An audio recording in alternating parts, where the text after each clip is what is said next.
धारणीमध्ये वटसावित्री पूजेचा उत्साह पाहायला मिळतो आहे। महिलांनी मोठ्या संख्येने एकत्रित येत आपल्या पतीच्या दीर्घायुष्याकरिता आणि सुदृढ आरोग्याकरिता वटवृक्षाची मनोभावे पूजा केली आहे। अमरावती जिल्ह्यातील धारणी शहरात वटसावित्री पूजा मोठ्या उत्साहात साजरी करण्यात आली।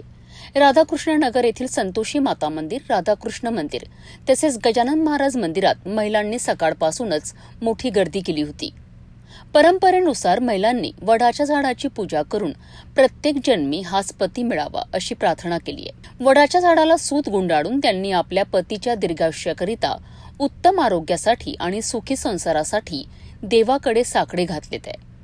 या पूजेनिमित्त सर्वच मंदिरांमध्ये भक्तिपूर्ण वातावरण निर्माण झाले होते आणि महिलांमध्ये मोठा उत्साह दिसून येत होता।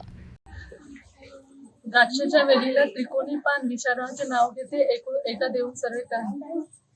गणेश जी के मंदिर में लक्ष्मी जी का वास, गणेश जी के मंदिर में लक्ष्मी जी का वास, सुनील जी का नाम ले रही हूँ, दूर है आज खास।